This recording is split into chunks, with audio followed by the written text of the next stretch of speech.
Hi hello నమస్తే welcome to Hima's kitchen. ఈరోజు మన ఛానల్లో సింపుల్గా టేస్టీగా స్నాక్ రెసిపీ అయితే తయారు చేసుకుందామండి.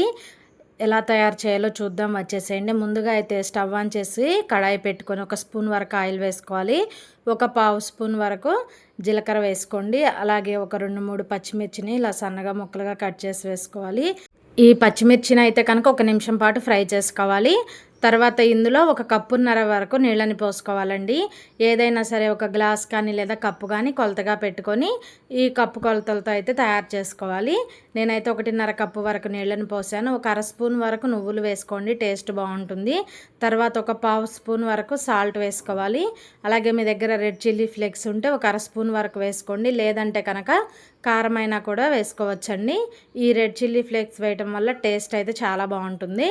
ఇప్పుడు ఇవన్నీ కూడా 1 నిమిషం కలుపుకున్న తర్వాత వీటిని అయితే మరిగించుకోవాలండి. నీళ్లు బాగా ఈ విధంగా మరుగుతున్నప్పుడు మనం ఏ కప్పుతో అయితే నీళ్ళని తీసుకున్నామో సేమ్ అదే కప్పుతో 1 కప్పు వరకు బొంబాయి రవ్వను వేసుకోవాలి. ఈ రవ్వని వేసేటప్పుడు ఫ్లేమ్ని అయితే కనుక సిమ్లో పెట్టేసుకోండి. ఒక చేత్తో రవ్వను వేసుకుంటూ మరొక చేత్తో కలుపుతూ ఉండాలి, లేదంటే రవ్వ అనేది గడ్డ కడుతుందండి. ఇలా బాగా కలుపుకుంటూ దగ్గర పడేంత వరకు అయితే ఉడికించుకోవాలి.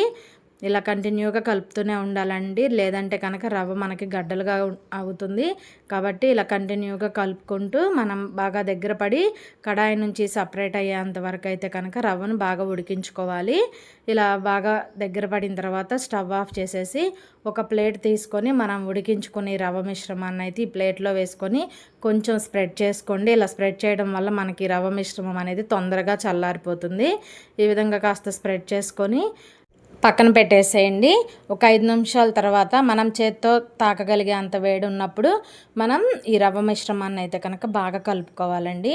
ఇలా అరచేత్తో ప్రెస్ చేసుకుంటూ బాగా సాఫ్ట్గా అయ్యేంత వరకు అయితే కలుపుకోవాలి. చూడండి, మనకి ఇలా సాఫ్ట్గా ఉండాలి, అంతవరకు కూడా బాగా కలుపుకోవాలి. ఇప్పుడు ఈ రవ్వ మిశ్రమాన్ని పక్కన పెట్టుకుందామండి. నేనైతే కనుక ఇక్కడ ఒక 3 మీడియం సైజులో ఉన్న బంగాళదుంపలను ముందుగానే సాల్ట్ వేసి ఉడికించుకొని ఇలా పైన ఉన్న పొట్టును తీసి పక్కన పెట్టుకున్నానండి.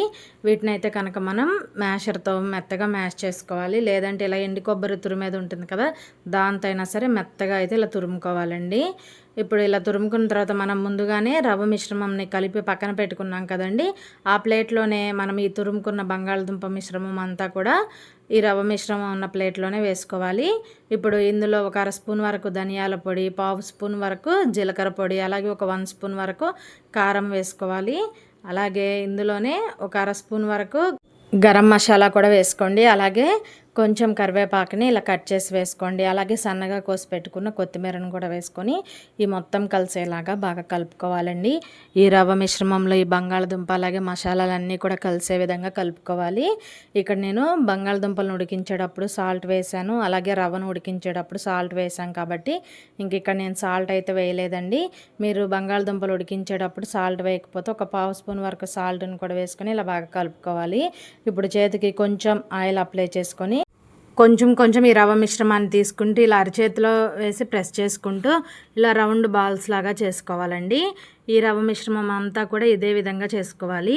ఈలోపు అయితే మీకు చిన్న రిక్వెస్ట్ అండి, ఫస్ట్ టైం మన ఛానల్ని చూస్తుంటే ప్లీజ్ సబ్స్క్రైబ్ చేసుకోండి. అలాగే వీడియో నచ్చితే ఒక చిన్న లైక్ చేయడం అస్సలు మర్చిపోవద్దు. అన్నిటినీ కూడా ఇలాగే రెడీ చేసి పక్కన పెట్టుకోవాలి. ఇప్పుడు స్టవ్ ఆన్ చేసి డీప్ ఫ్రైకి సరిపడా ఆయిల్ పెట్టుకుందాము. ఆయిల్ అయితే బాగా హీట్ అవ్వాలండి. ఆయిల్ బాగా హీట్ అయిన తర్వాత మనం తయారు చేసుకుని రవ్వ బాల్స్ని అయితే ఒక్కొక్కటిగా ఆయిల్లో వేసుకోవాలి. ఇవి వేసేటప్పుడు ఫ్లేమ్ని అయితే కనుక మీడియంలో పెట్టుకోవాలి, లేదంటే పైన కలర్ వస్తుంది, లోపల కొంచెం పిండిగా ఉంటాయండి. కాబట్టి ఆయిల్ బాగా హీట్ అయిన తర్వాత వేసుకోండి. ఇవి వేసేటప్పుడు ఫ్లేమ్ని మాత్రం మీడియంలో పెట్టుకోవాలి. ఇవి వాటంతటా అవి పైకి తేలి వచ్చిన తర్వాత ఇలా స్పూన్తో మొత్తం బాగా కలుపుకోవాలి. ఇవి మంచి గోల్డెన్ బ్రౌన్ కలర్ వచ్చేంత వరకు చక్కగా ఫ్రై చేసుకోవాలండి. అన్నీ కూడా ఇదే విధంగా ఫ్రై అయిన తర్వాత వీటిని తీసి ఒక ప్లేట్లో అయితే పెట్టుకుందాము.